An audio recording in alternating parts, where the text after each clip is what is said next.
My uncontrollable movements, called TD, tardive dyskinesia, felt embarrassing. I felt like disconnecting.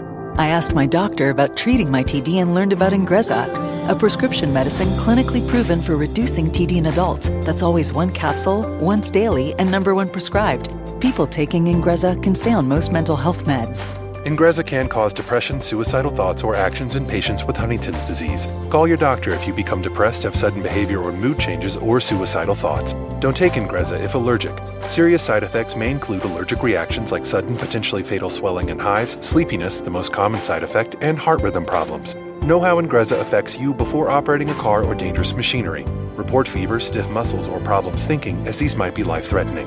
Shaking, stiffness, drooling, and trouble with moving or balance may occur. Take control by asking your doctor about Ingrezza. Learn more at Ingrezza.com. That's INGREZZA.com. 10 years from today, Lisa Schneider will trade in her office job to become the leader of a pack of dogs. As the owner of her own dog rescue, that is. A second act made possible by the reskilling courses Lisa's taking now with AARP to help make sure her income lives as long as she does. And she can finally run with the big dogs. And the small dogs, who just think they're big dogs. That's why the younger you are, the more you need AARP. Learn more at aarp.org/skills.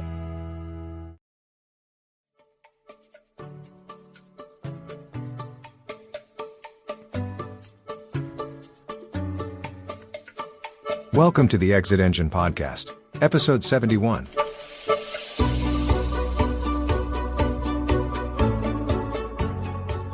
Welcome to the ExitEngine Podcast, where we help founders, owners, and entrepreneurs turn their businesses into assets buyers fight for.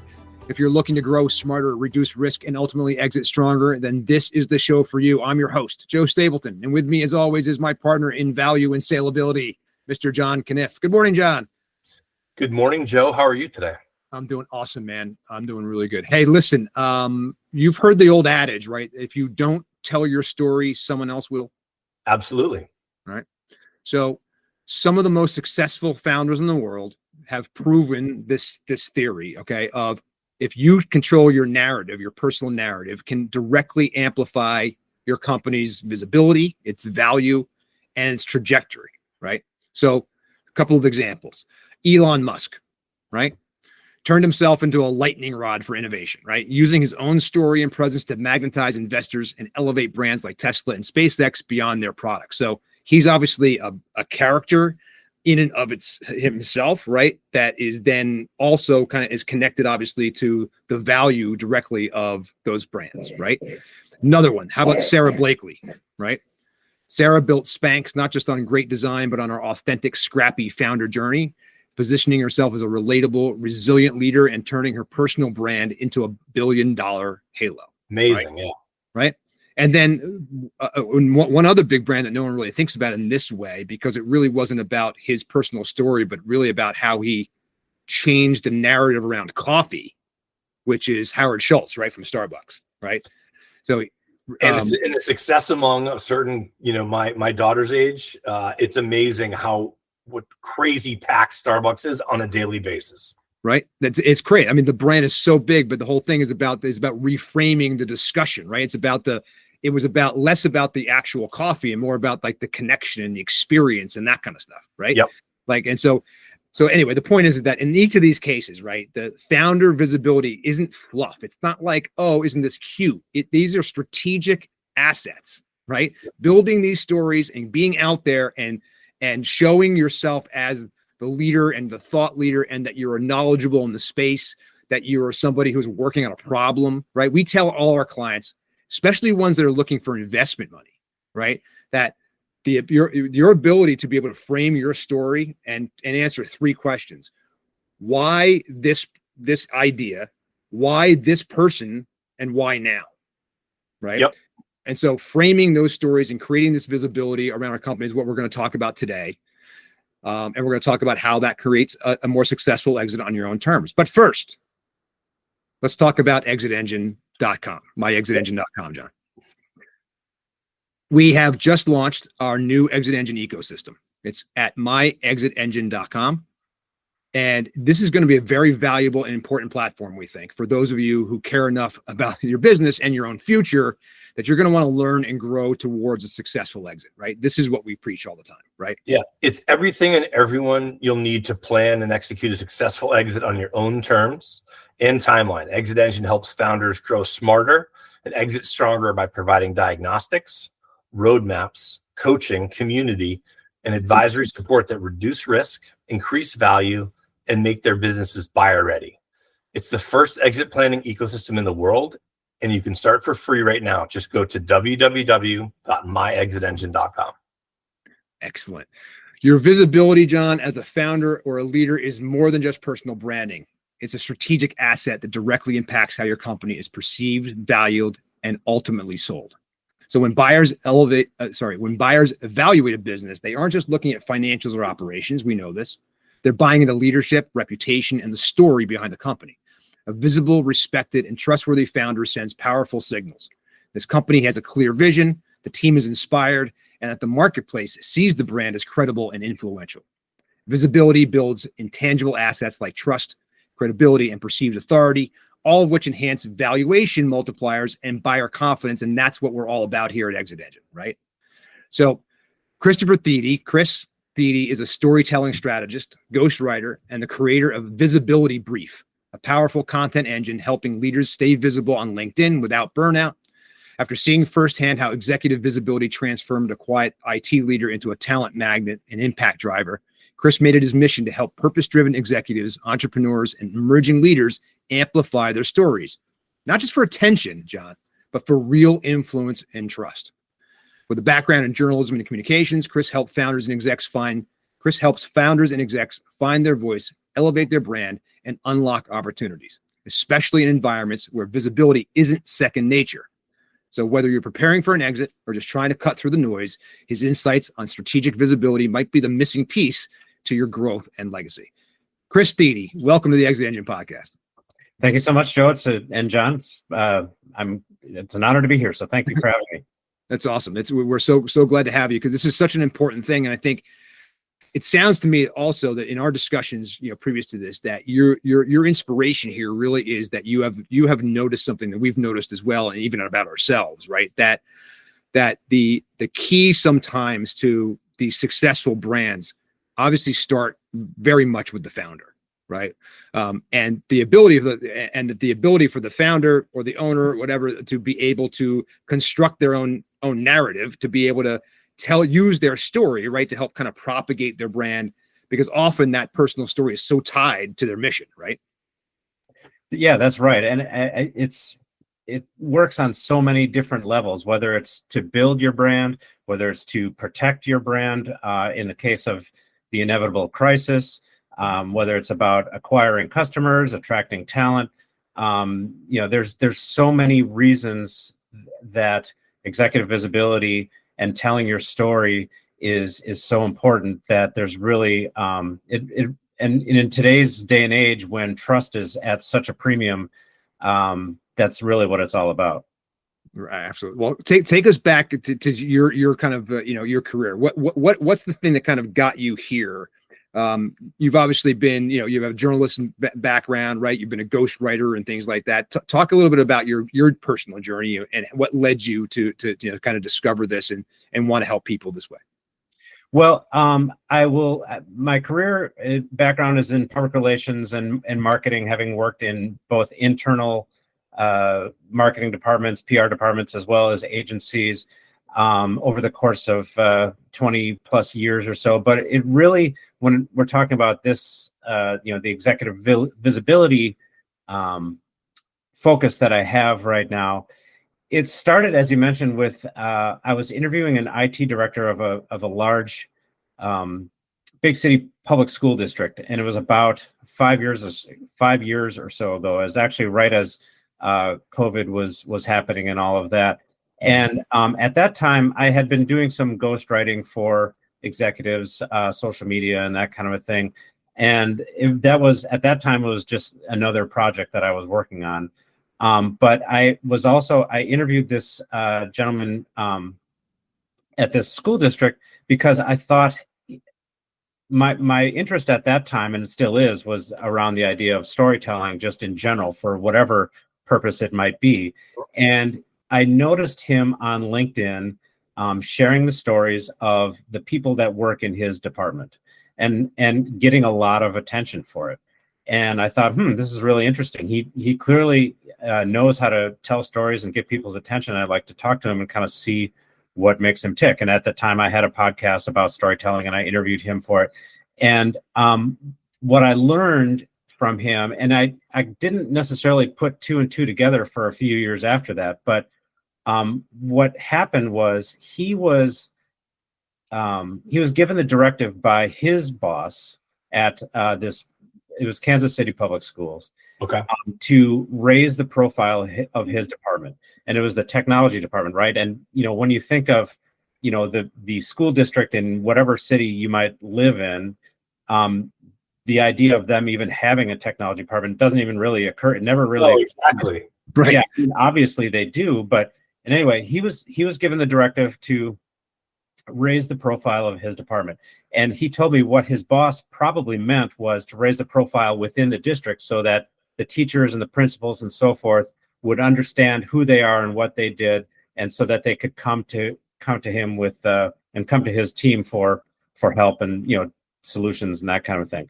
Well, he kind of took it a step farther, and he just started using his phone to make little videos and just telling the stories of the people that showed up to work every day to put technology in the hands of the kids who needed it, especially in these large city schools that don't necessarily have a lot of money to have fancy technology and that kind of a thing, and just kind of showing the dedication and the commitment that his team had.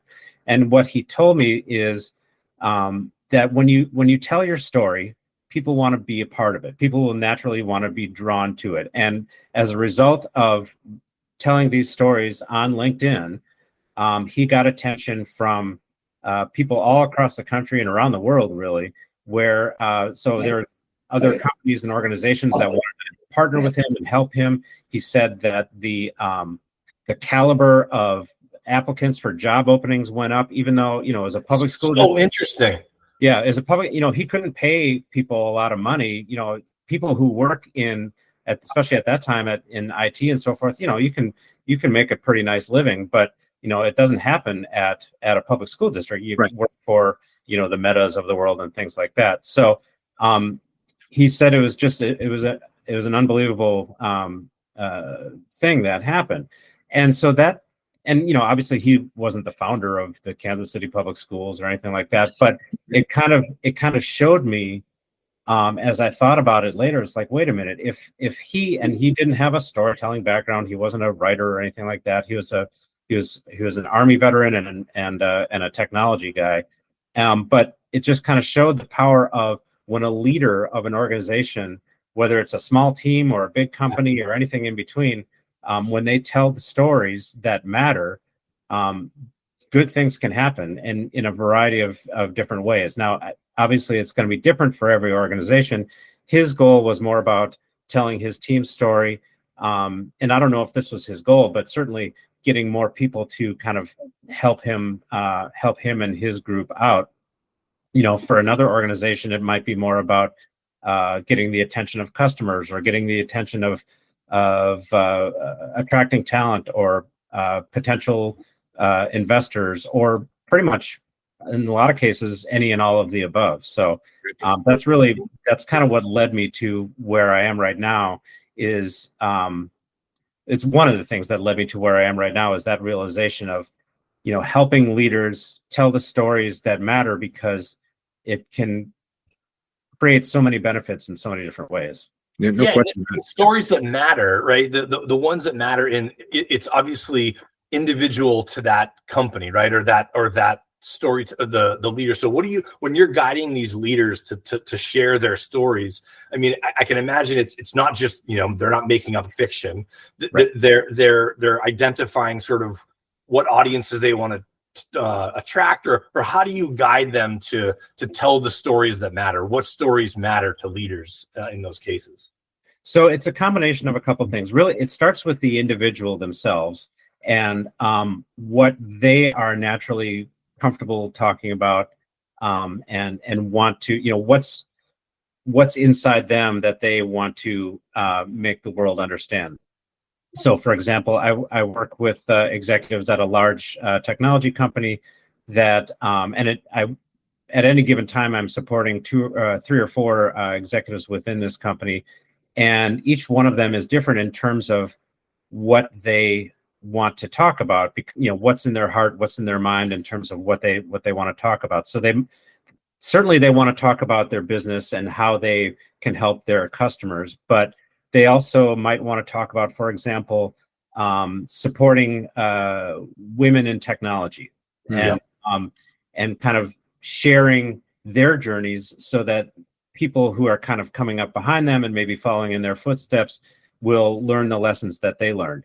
So does that sell the products and services that they are offering?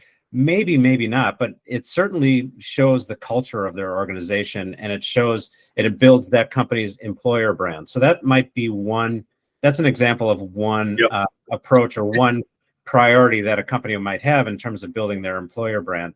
And other times it might be more about telling the stories, like in the IT director's case, telling the stories of the team and of the people who make the organization go and who deliver the customer experiences that you're trying to kind of humanizing it, right? Humanizing the employees and the whole thing, especially in the tech world, right? It's good to know, hey, look, these are people, these are human beings who are here. Your help desk isn't just a software thing, right? There's somebody here who's literally helping you, and here's who they are and what they like and what they do and all that stuff. That's you talked about this now. It's really building trust, right? That's what it may not directly sell widgets, but it certainly helps you become someone who's that people would look at as a trustworthy person, right? To be able to maybe this is one of those kind of bona fides that people are kind of, going through in their heads when they're trying to make a selection about someone they want to work with, right?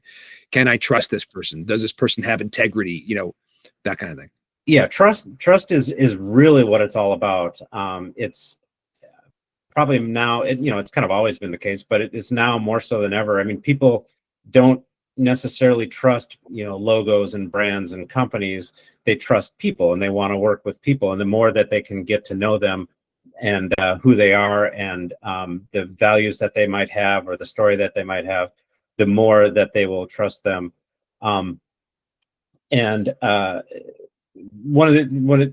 back to your earlier question about how I guide the executives and leaders through this, so that one side of the equation is themselves and kind of what they want to talk about, and then of course the other side is who their audience is, who they're really trying to reach. It might not, it might be customers or potential investors, and you want to kind of develop that level of trust with them. But it might be, as I mentioned before, some sort of tangential audiences that might not be the direct buyers of your product or service, but those people will see how you interact with those people and kind of have that level of trust. That's an interesting point, right? Because I mean, that's this day and age now with the video and the social media and the whole thing. We could never see. I always think about case studies and that kind of stuff that we used to put together back in the marketing agency days. When we're working on our own new business, here's what we did for so and so. Here's the problem. Here's the solution. Here's what the outcome was, et cetera, et cetera. And it's all this written down stuff, which is great. But the ability now to be able to say, look, this is how we're solving this problem, sometimes in real time, right? Like, here's where we actually are. I mean, we see people all over the place, founders all over the place, build what we call building out loud, right? People who are actually out there right now telling their story in real time. This is where I am with this right now. I'm I'm on my way to meet with investors today because blah, blah, blah. Or here we are in the thing where the assembly line where the first widget's coming off the line, and we're so excited and stuff like that, right? So the idea of being able to, the video and the ability to reach these people, to even think about, the phone I have in my hand, right? And that is also a camera all the time.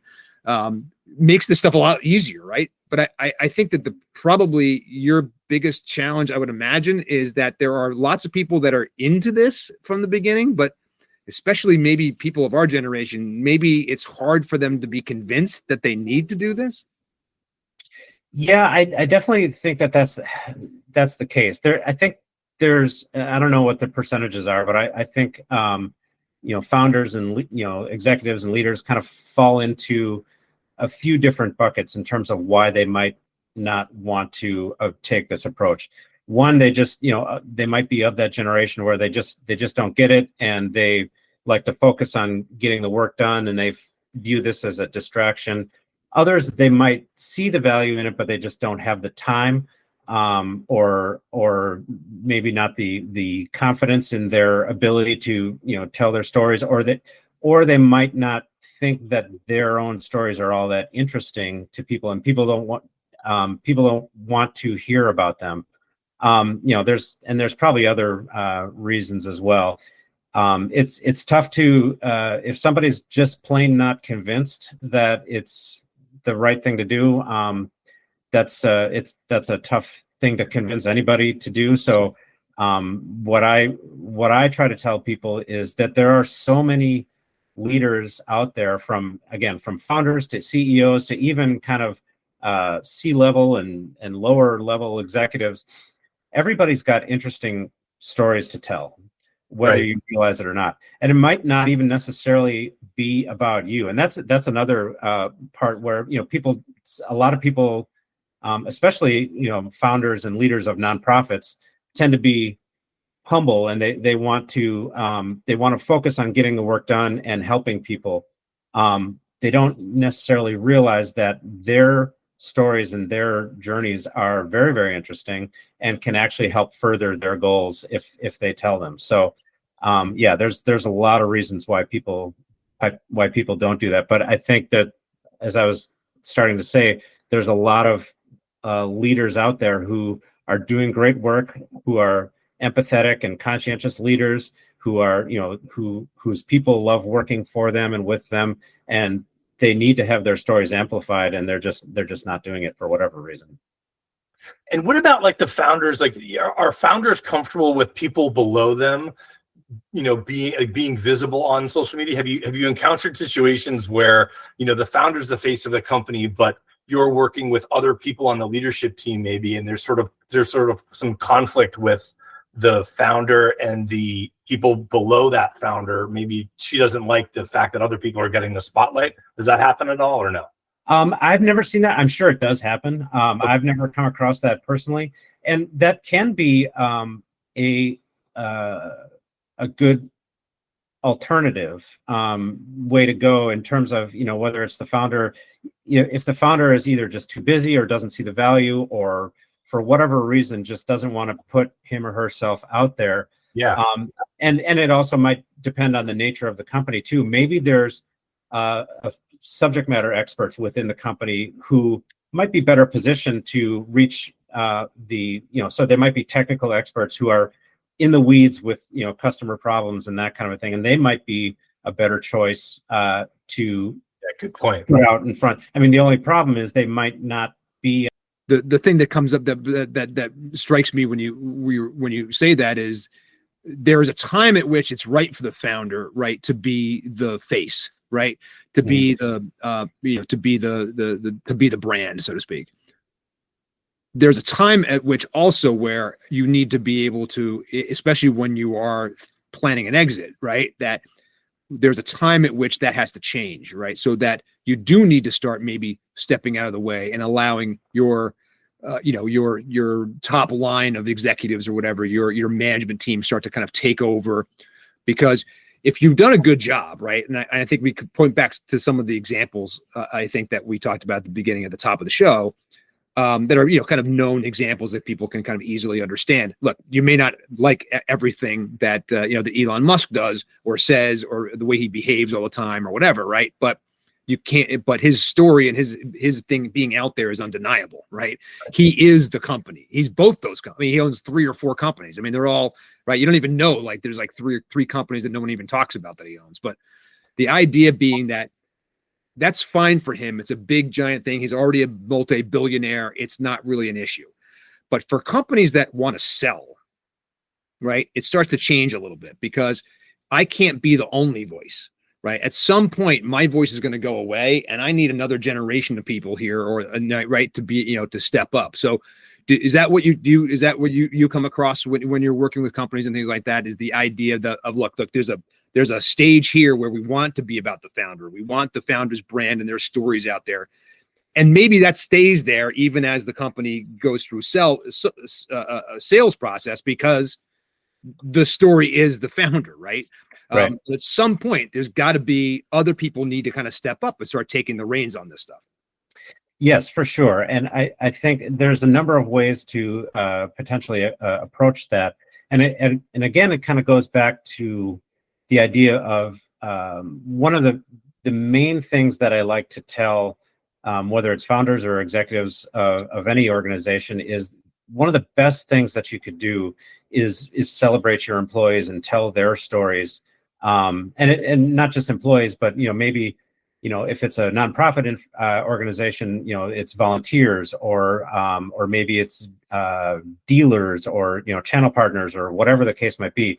But if you take the spotlight off of yourself and put it on other people, that's, I would think, kind of naturally helps that cause. But it also kind of at the same time, it elevates you, and it alleviates the concern a lot of people have with not wanting, a lot of people don't want the spotlight on themselves. They don't want to be sort of the center of attention. They want to put it on, in their mind, the people that matter. So that will naturally alleviate the concern of, at some point, the company can no longer be the founder and only the founder. It needs to be more of a team effort. And that's where, so putting the spotlight on the people who work with you, and then allowing other voices to be part of telling the story, and even allowing what I'll call rank and file employees, kind of giving them the opportunity and what I'll say permission, quote unquote permission, to also tell the story of the company, and what makes it a great place to work, and the work that they do, and that kind of thing. Providing those moments that they can tell the story of the company, that I would think kind of helps avoid the concerns with the company only being the founder. Yeah, and it humanizes, right? It humanizes the company, right? Because I think of the training videos that I used to work on early in my career, and it's like, yeah, you get the interview or the discussion from the CEO, but then you get the real down and dirty things from the nitty-gritty details from the HR person, or the training person, or the operations person, about how the business is done. And it creates that sort of that authenticity, especially in the era of AI, right? That you're dealing with a real person. Just on a kind of an interesting take. Yeah. I want to go back to this. I'm fascinated by in my personal journey, even what we're doing right now, right? It would have felt like it was impossible to me only a few years ago, right? To be here, to be able, and not actually doing this part of it, but the listening to myself later, right? The ability to watch myself on video, which I think is what stops a lot of people from starting, right? Is that been your experience? Talk a little bit about those things where you do have those people that are like, look, I know I have to do this, but what are the steps that you when you work with them to kind of help them get over themselves, a little bit? Yeah. So, I mean, the video and to a lesser extent audio is a tough one. Nobody likes to hear, very few people like the sound of their own voice, right, myself included. And very few people like to see themselves, outside of Hollywood, very few people like to see themselves on video.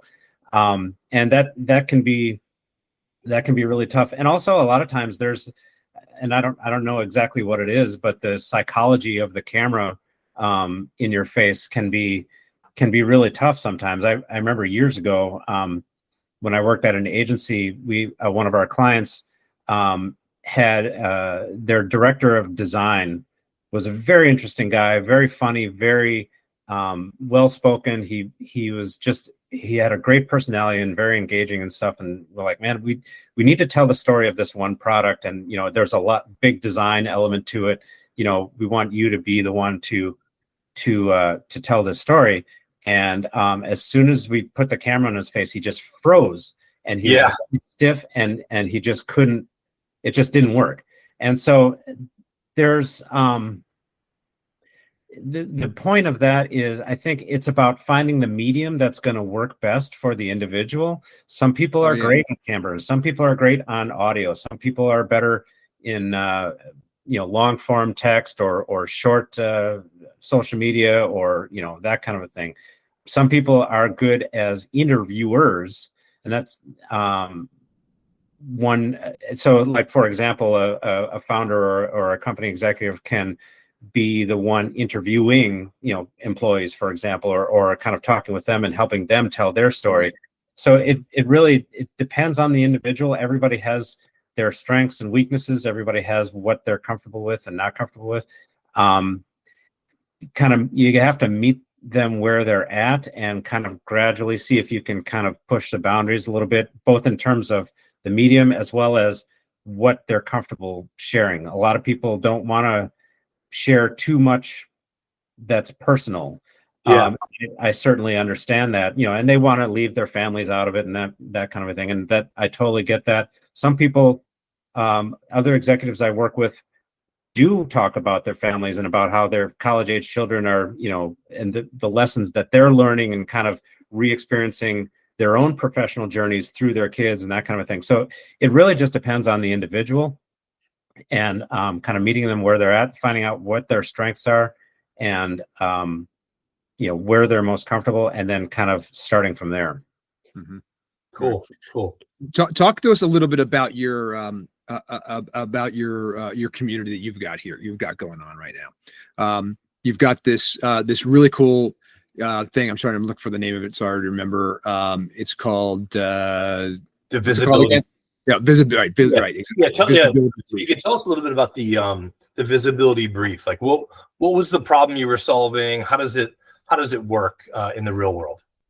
So visibility brief, it started as an idea of how can I help more people, more executives tell their stories, maybe themselves, at least as a starting point. And the idea is that I can provide them with the little nudge or the little push that they perhaps need to kind of take that first step, or at least kind of create a base level visibility for themselves and start to tell their stories. And so at the base level, the visibility brief it's a free weekly email that offers a prompt that you get every Monday, and then that will hopefully kind of inspire you to think about your own visibility and how you can tell your own stories. Each one is centered on a certain theme or idea in terms of whether it's celebrating your employees or kind of thinking back to, like you asked me before, what was the inspiration behind your business, or why did you start your business, or why are your customers so awesome, or things like that. Hey, I'm Joe Stapleton. And I'm John Canniffe. John, most founders put everything they have into building their businesses. Years of sweat, sacrifice, and problem solving. But when it comes time to exit, many are shocked to learn that what buyers value isn't what they thought. Here's the truth. Buyers don't pay for potential. They pay for proof. Proof that your business can grow without you. Proof that your financials are clean. Proof that your processes are clear and repeatable. If you wait until a buyer shows up to think about these things, you're almost guaranteed to leave money and control on the table. ExitEngine was built to change that. ExitEngine is the first readiness platform that helps founders design their ideal exit step by step, combining education, coaching, and support, and access to an elite network of business specialists and capital.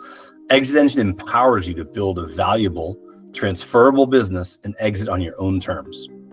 It's not about selling tomorrow, John. It's about making sure that when you're ready, your business is worth what it deserves to be. Don't Don't let your life's work get discounted. Control your business destiny today. Start preparing now while you still have time to engineer the exit you want.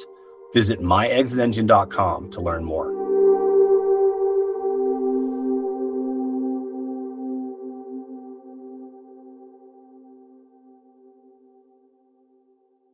So that it's a free weekly email, and then there's a level above it. There's a paid version where that I just launched that has an additional email and more in-depth advice and more in-depth kind of information that they can use to kind of take it sort of to the next level. And then above that is my one-to-one consulting, where I work with individual executives or corporate communications departments to help them create strategies to use executive visibility to meet their goals. Mm-hmm. Very cool. That's awesome. The there are times, right, where once you've gotten a client, you kind of understand what they want to do and what they can talk about, what they're willing to talk about, or whatever. How do you put them together? What are the steps involved in kind of building out? Is it a plan? Is it a long-term thing? Is it when you're doing? And this is when when you're doing the coaching, obviously, when you're doing the one-on-one stuff. Mm-hmm. What is your kind of methodology behind kind of getting this stuff set up, and what is it? How long does it take? What's the kind of stuff that people can expect when they're trying to get this stuff going? So the initial, when I start working with a client for the first time, the onboarding process and input usually takes between 2 and 4 weeks, depending on their availability. People are busy sometimes, and so they're not always able to meet right away. But it starts with an initial kickoff meeting, either with the executives themselves, depending on the size of the company. If they have a communications department, a lot of times it'll start with them, where we'll talk about, okay, these are the goals that we have. These are, this is this person's specialty in terms of subject matter expertise, or how they want to reach the customer or the target audience, whatever it might be.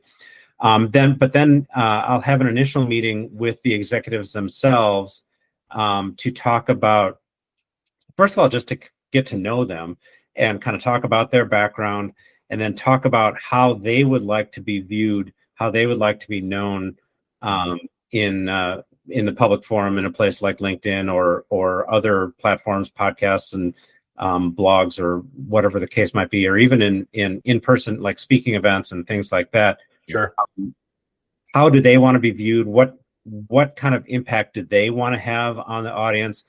How do they what do they want the audience to know or do or understand as a result of hearing from them? And what are the most important messages that we need to kind of hit on over and over again, in different ways, of course, to make sure that people understand it. So that's that kind of initial meeting. From there, I'll develop a strategy that I'll review with, again, either with them or the communications department, that, okay, here's how I see this person kind of showing up.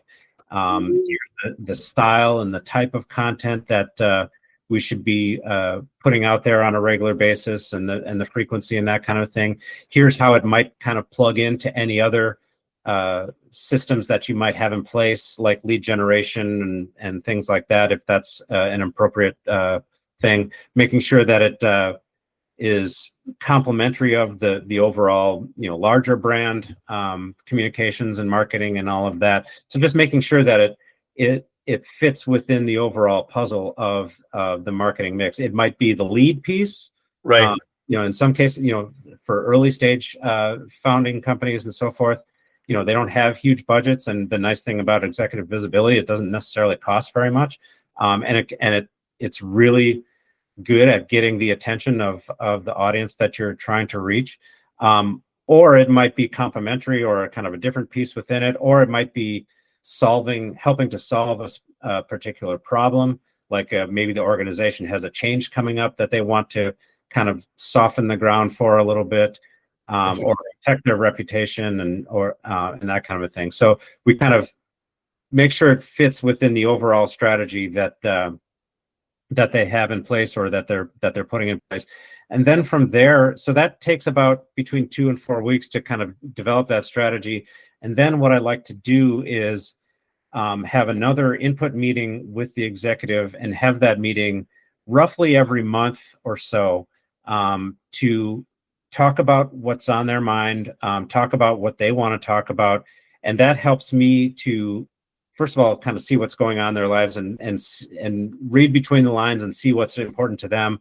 But that also kind of capture their voice a little bit, so that I can help them develop content that will sound natural to them, and not, corporate, not sound like it was written by, the corporate, the corporate PR department or whatever the case might be, where it's just kind of like a bunch of jargon and talking points and features and benefits and all of that, but really sounding like, it's a human being talking. So, and then from there, we develop content on a regular basis. Either I'll do it for them, or we'll do it kind of side by side with them, depending on their specific needs and the frequency and depth and all of that.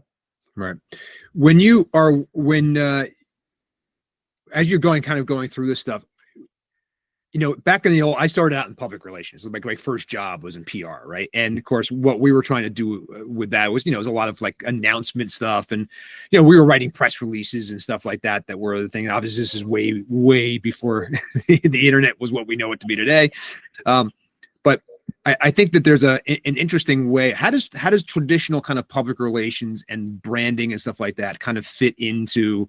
So this is what we used to call thought leadership, right? I mean, in a way, right? Was the idea behind it from a marketing standpoint or from a PR standpoint was just to show what I know, right? That I'm a subject matter expert, that I'm out there, and this is whether as an individual, right, or John, or as a company-wide or whatever, that, hey, we're doing this. And as the internet came along and blogs started to happen, and the writing this stuff and showing that we've got this insight became a big deal, right?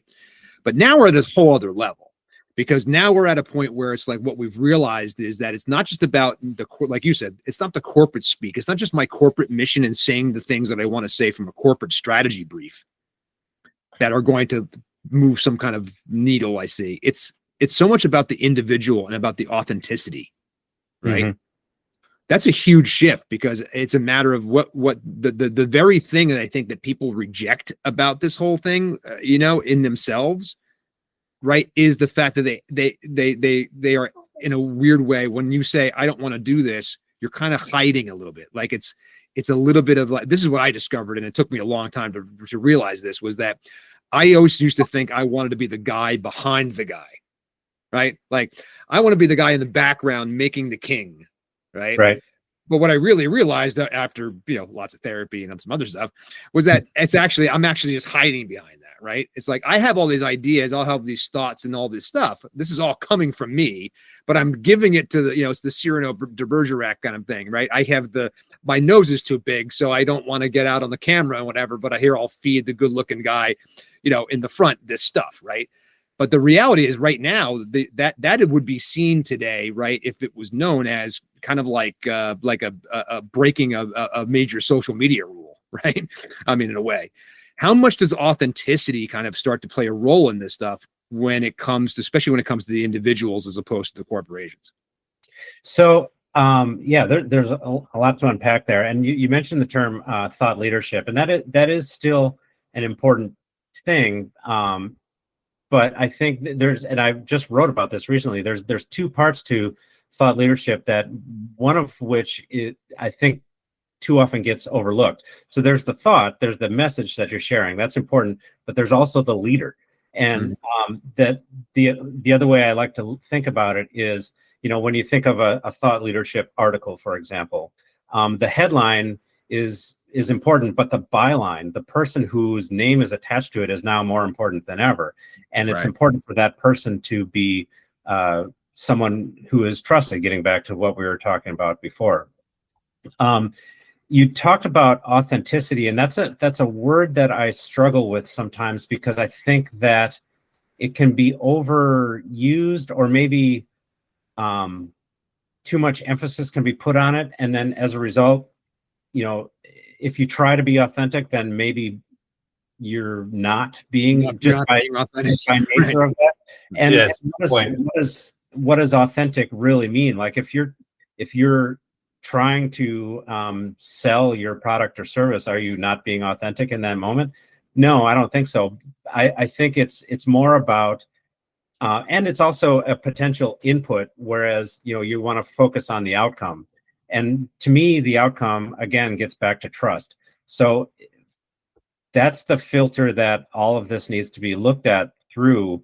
Is will this message, how will this message and how I deliver it impact the trust that my customers, employees, stakeholders, media, general public, regulators, whatever, how will that impact the trust that they have in me and in my organization?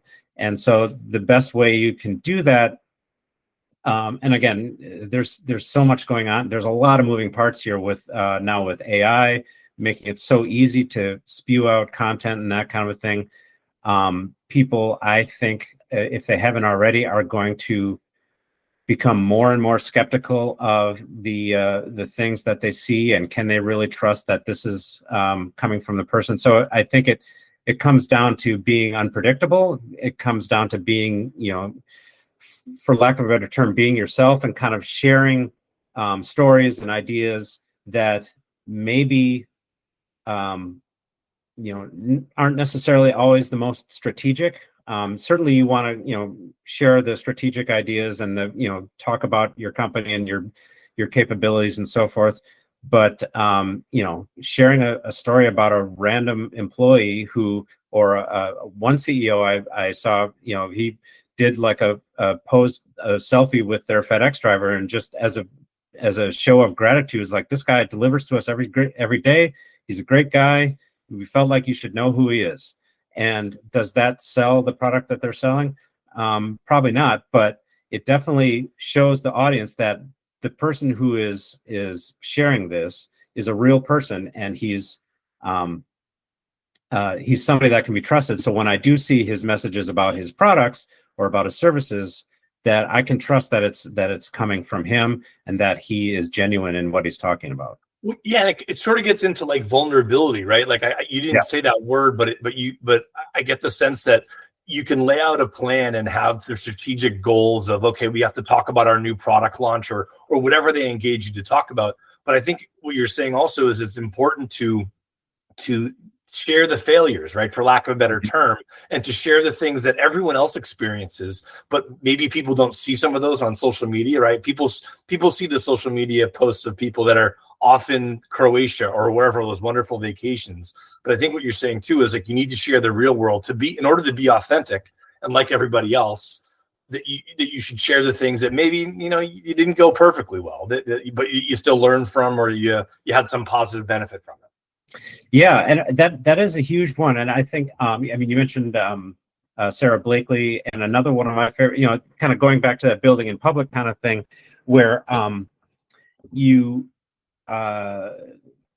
share your journey, your professional journey, or even to a certain degree your personal journey, and share the stories of the lessons that you learned, or maybe things that didn't go so well, and what you took from that, or failures that you had, and showing people that failure is a big part of entrepreneurship, and you have to stick with it. You have to have some perseverance, and that helps elevate other people, but it also helps to demonstrate that you're a real human being, and that the things that you say are worthy of my trust as an audience. Cool. It's so funny too, because I think that in my journey through this stuff over the last couple of years, I think, John, maybe you've experienced this too, is that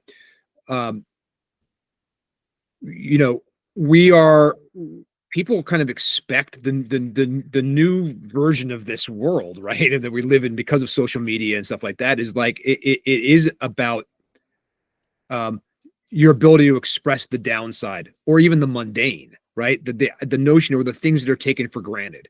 You just mentioned the example of like getting the video with the CEO goes out to the UPS driver to thank him and whatever for doing that stuff, right? That those kinds of things are showing the humanity, right? And I think that's what people, the promise of social media forget about this. There's a ton of downsides when we know what they are, and especially with kids and comparing yourself to everybody. Look, that's a given. We know that, but there is, you know, a kind of an amazing upside that allows us to be able to see the people, the actual people, not the corporate speak, not this is what we're, but the reality of what being a human is.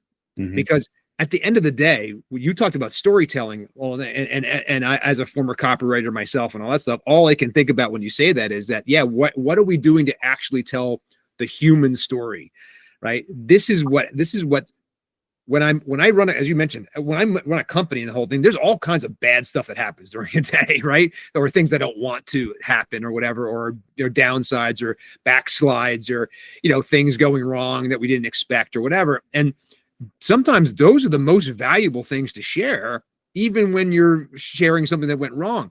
I grew up in an era where it was all about putting lipstick on a pig. Right? Like it was when I was coming up in the marketing and stuff, it was all about trying to figure out the way that you could take the thing that wasn't really that great, and kind of like make it, shine it up so that it looked better. Like that's kind of what we were doing. And that's how I was raised, right? Coming up in the world. Now it's like, no. You got to be out there saying, this is where I acknowledge the things that aren't right yet. I acknowledge the places I need to go. I acknowledge the, as John just mentioned, the vulnerability, right? Because those are human things. And that's where, when you're telling a story, that's what people connect with. Yes. And there is a word of caution or a danger there, because you can go too far, or you can come off as, it has to be genuine to who you are.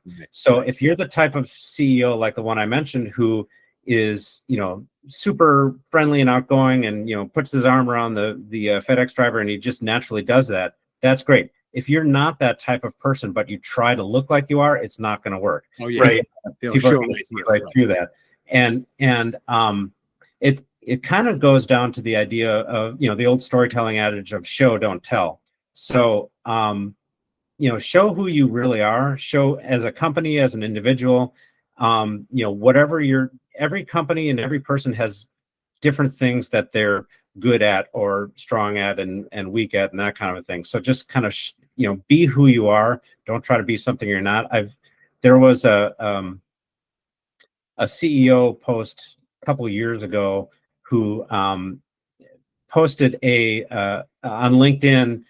He was upset because he had to lay off some people, and he felt like he failed these people and all of that.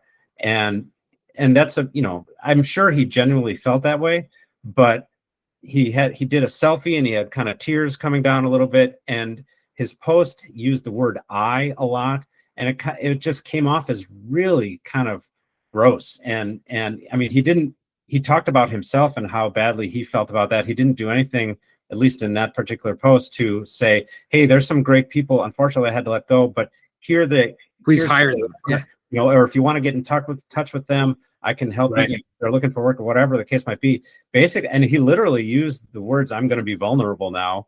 I'm like, well, that's not how it works. If you have to say you're going to be vulnerable, saying it. Yeah, it's not what it is. So be genuine. And you're going to make mistakes. You're going to stumble, and sometimes things just aren't going to land. That's the beauty of social media, is it tends to be ephemeral, and as long as you have a track record, build a track record of being genuine, then, and being trustworthy, then that's, in the long run, that's going to work for you. Interesting. What about, and to dive a little bit more into that storytelling theme we talked about earlier, is like, what's usually the desired impact of that storytelling, right? I mean, I guess it fits with the corporate strategy, but what do you typically see as like the impact of, like, once someone's achieved that level of personal branding, if you will, what's the best way to use that sort of personal branding for either their personal benefit, corporate benefit, or just talk about that from a storytelling or from a example standpoint, if you have any, Chris? So in terms of, kind of once that the person has kind of reached that level of, maximize their power, so to speak, is that what you mean? Yeah, exactly. So, what that does is, I mean, first of all, over time, that just kind of builds this, it builds this foundation, this bank of goodwill that I like to call, that will serve you in a lot of different ways. One, if your company ever faces any kind of crisis, and you need to communicate as a leader out to the audience, whether it's to customers or whatever, and the crisis, whether it's we screwed up and here's how we're going to fix it, or if it was out of your control, here's what we're doing, that kind of a thing. If a crisis happens and that's the first time you hear from the founder or the CEO, that's not necessarily the best way to go. But if you have this kind of track record in place, you've established that you're a trustworthy person and that people will take your messages at face value.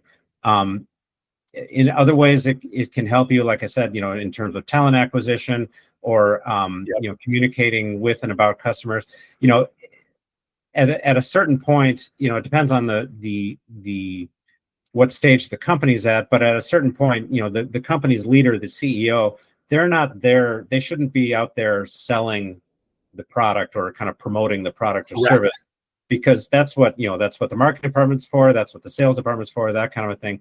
They're there to kind of sell the company as, who they are, culturally, and in their integrity and their values and all of that, and just create this idea that this is the type of organization that I want to be associated with. This is the type of organization that I'm proud to work with. It's so interesting that you mentioned that, because that's sort of exactly what we tell our founders, right? There's a certain point where if you're a technical founder, as an example, you've maybe created the product, you're the face of the product to a degree, but at some point you can't be in every sales meeting, right? You shouldn't be a part of every sale, right? You've gone from building the product to building the company to selling the company, right? And we're counseling these people that we work with on a day-to-day basis to do that, right? To sort of rise above the company and be the one that's negotiating things to sell the company, as opposed to sell the widget or whatever they're doing. So it's good to hear that guidance. Yeah, for sure. I mean, thinking specifically about LinkedIn, I mean, people don't come to LinkedIn to find out about the latest and greatest, widgets and whiz-bang features that you have. It's a social media it's a person-to-person type situation, and they want to. I like to say there's three reasons people spend time on LinkedIn, and they are to kill some time, to find some opportunities, or to learn something.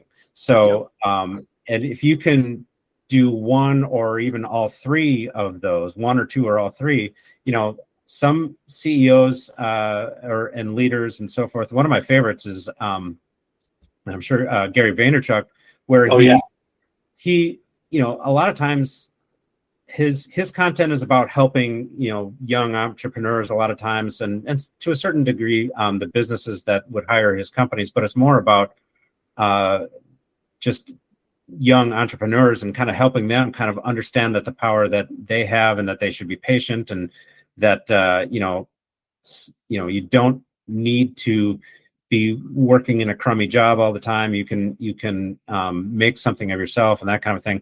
But he's also just plain entertaining sometimes, and sometimes that's really what it's all about. So sometimes that's just enough. It's about kind of getting attention and getting eyeballs, and that's one of the ways we love Vaynerchuk around here. But but by the way, also not just for young people. I think one of his latest things, the soapbox things he's on right now, is the fact that if you're over 50, that you still have a place in the world, and that you ought to be out there doing exactly what the young bucks are doing, and the whole thing, which feeds directly right in, Chris, to what you do, right? I mean, the idea of being out there, of being over 50 and suddenly going, what the key to your success is going to be, right?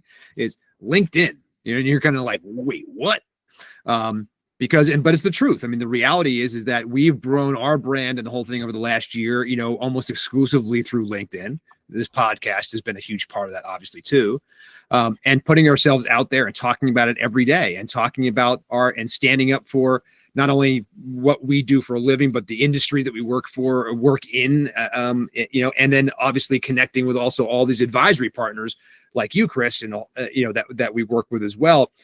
None of this could have happened in the world before, really the last 5 or 6 years, because the connections, the way that we reach out, the number of people we can reach in the whole thing without necessarily reaching out with a product, but reaching out with a thought, with an idea, and watching all these different people come from all over the world and start to kind of like gather around this idea, a post, a thing, come in and comment and do this stuff. It's, it's it's exhilarating on one level. The thing you have to be careful about, as we were talking about before, where, is putting too much stock in these numbers of followers and things like that, because again, we do have business objectives, right? And so one of the things, how do you counsel, what are the metrics and that kind of stuff that you're using to say, hey, look, this has been successful versus maybe we need to make adjustments here or whatever. So talk a little bit about the measurement of this stuff, because I think that's something that, every founder, worth their salt want to feel like, okay, am I going to get somewhere with this? Yeah. So I think that it's tricky in terms of, the metrics that you get on LinkedIn, because a lot of times, they're referred to as vanity metrics. They make you feel good about, they give you that dopamine hit. And I'm certainly not immune to that. And they may or may not directly lead to any kind of opportunities. And in fact, most of the business that I've acquired through LinkedIn over the years has been from people who never, ever commented on or engaged with any of my content at all, but they do see it. So, yes, right. Interesting. That's probably and again, it depends on the nature of the business and the company and that kind of thing. Sometimes, just kind of putting the word out there and kind of building brand awareness is what you want to do. Other times it might be a little bit more direct, and where you want to actually acquire, inbound opportunities. Other times you can use it as part of a lead generation tool, where your executive content or your founder content is, again, kind of softening the base a little bit and building the trust, so that when you have another piece of content that's intended to be a lead magnet of some kind and kind of get people in the door or into your funnel, with their emails or whatever the case might be, that's another way to measure it. It could ladder up to in-person events, conferences and things of that nature.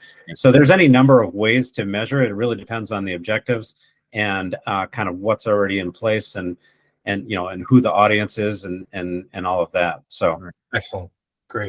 Chris, we have a couple of minutes left there. What's the biggest, if you could give away one single biggest takeaway in terms of your visibility as a corporate leader of any kind? What's the one big thing you'd want people to take away from today's conversation? Give me a minute to think about that. Yeah. One big thing.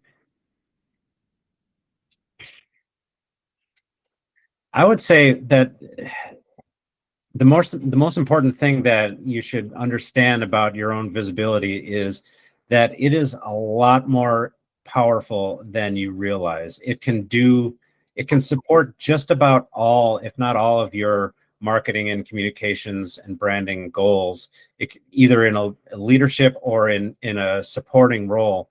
There's so much that it can do to help you get to where you want to be in terms of attracting talent or attracting customers or attracting stakeholders and delivering the kinds of experiences that you want to deliver. And it's one of the best ways, and also one of the most cost-effective ways that's out there, I think, that you can reach your audiences. It probably has the best ROI that I can think of, because in some cases, depending on, if you're particularly good and talented at this kind of thing, it doesn't cost you anything except a little bit of your time. Other times it might cost you, somebody like me to kind of help you out, but even then, it's going to be much less expensive than a huge marketing campaign. Right. And I would say that, if you're marketing budget suddenly disappeared overnight and your marketing budget was zero, this is the way to do it. You still have this, and this would probably be an effective way of communicating. And look, I think as a CEO and a founder, at some point, right, you aren't really in touch with your audience, right? You're up in this kind of ivory tower and remove where the sales guys are the people that are touching the audience. The customers delivery people are the ones touching the audience. Those people on a regular basis, maybe customer service to some degree, which everybody complains about, but as a founder, as the thing, you're usually kind of like, that's why these TV shows, the undercover CEO and undercover boss and all those things where people are like, oh my God, I didn't realize that our customers were people, or whatever they're realizing, when they got to get through this stuff. But your thing is to say, look, you can, even without a marketing budget, you can be the one kind of affecting, right, the overall, kind of the promise, the values of the organization, the things that you believe in, the people that support you, right? The reasons to be. This is why I did this. This is why I created this. Here are the examples of why this is making a difference. Those are all human things, and they're all about storytelling, and they're all about making not only you more visible as the owner, but making the company and your mission more visible, which is only going to be a good thing when you get to especially when it comes to things like, oh, now I want to go out and get investment money for some big project, right? Or now here I am at the precipice of an exit, and I'm ready to sell the company, and and thank God I've been doing this stuff for the last couple of years, because now I have more visibility, and I'm making my company more saleable and more valuable because I have done this work. Yeah, and you hit on something that is important to understand that we haven't really talked about yet, and that is executive visibility can bring you as a founder, as an executive, closer to your audience, both in a couple different ways. One, just through the content that you develop, you're going to get comments back, and you're going to see how people interact with it, the ideas that you share, and you'll get that kind of sort of indirect feedback that helps you kind of figure out, well, okay, this kind of messaging didn't work, but this did, and this seems to be really important to people. That can inform all kinds of areas within your organization. But even depending on how you do it, like if you're sharing your employees' stories, it will naturally bring you out of the boardroom and the corner office, and amongst the employees and amongst the customers and amongst the people that are impacted by your business, and naturally allow you, by telling their stories, you're going to learn more about who they are and what's important to them. Right. It's such a good point, right? It's such a good point that you're learning, that the executives learning more from the employees while they're sharing their individual stories. It's such a powerful message. Yeah.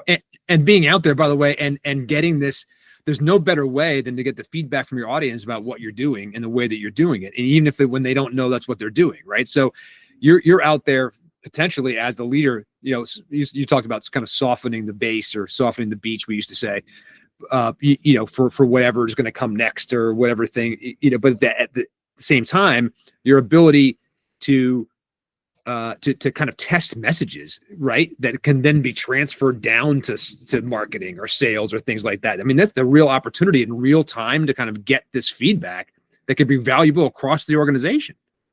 Yeah, absolutely. Yeah. Well, Chris, what's the best way for people to get in touch with you? Is it through LinkedIn? Is that the best way to get in touch with you?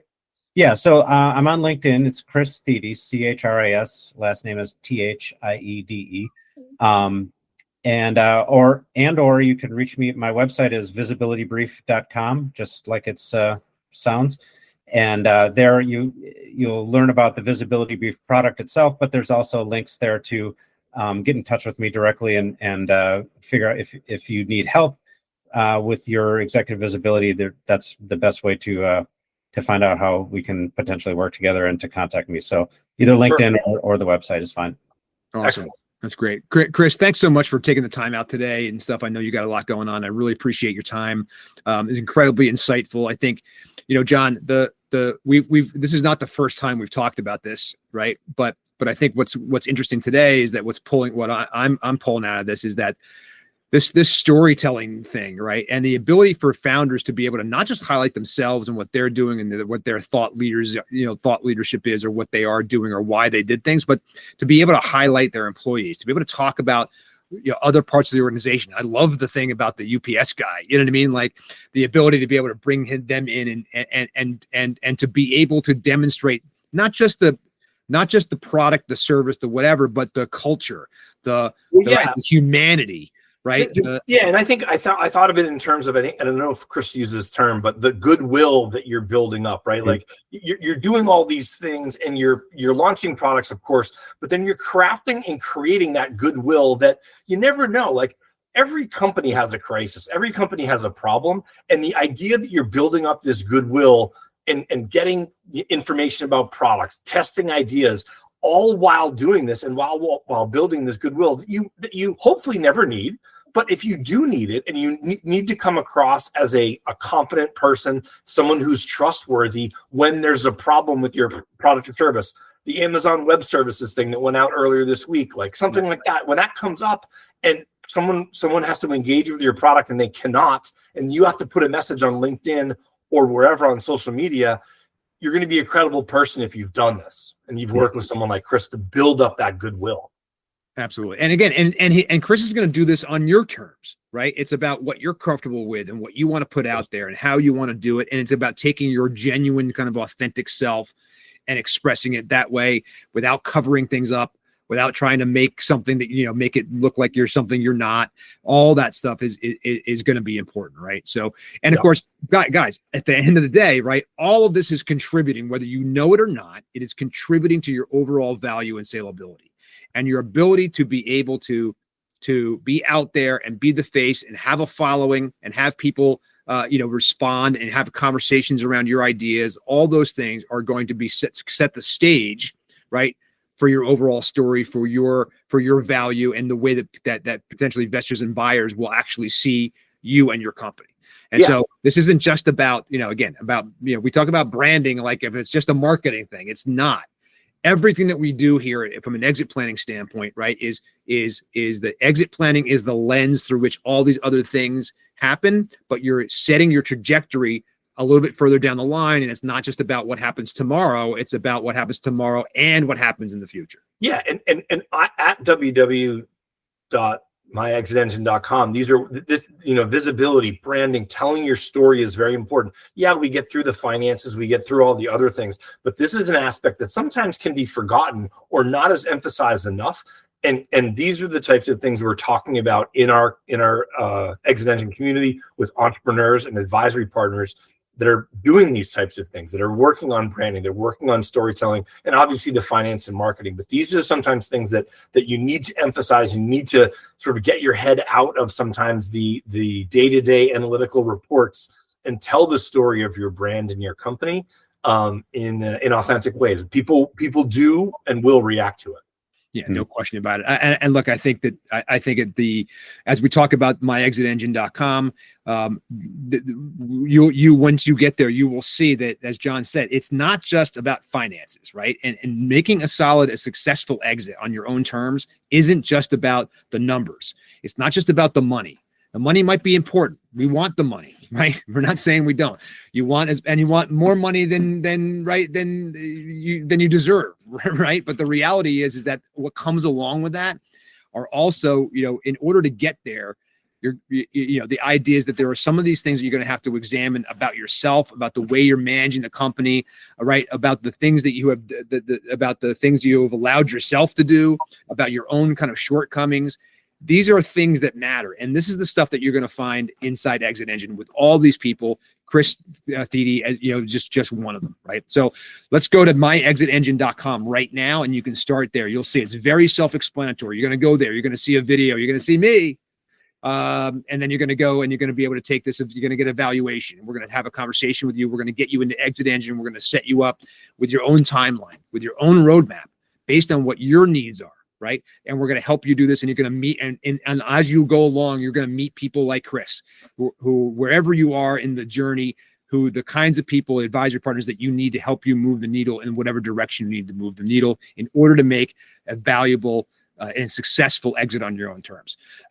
Guys, also, would you go and subscribe to this podcast if you haven't yet? Okay, subscribe. Hit that button wherever that button is. If you're listening to this on YouTube, subscribe there. Subscribe on Apple. Subscribe on Spotify. We want to. And by the way, and comment. We want to hear back on you. We want feedback too. Let us know how we're doing. You can also reach out to us directly at any time if you have a question about your own company or your own situation. You can email me at J-O at myexitengine.com or John at JOHN at myexitengine.com. Find us both on LinkedIn, Joe Stapleton and John Canniffe. This has been the Exit Engine Podcast. Thank you so much for listening. Chris Thiede, thank you so much for being here today. We really appreciate it. And we will talk to everybody soon. Have a great day. Let's exit on your own terms.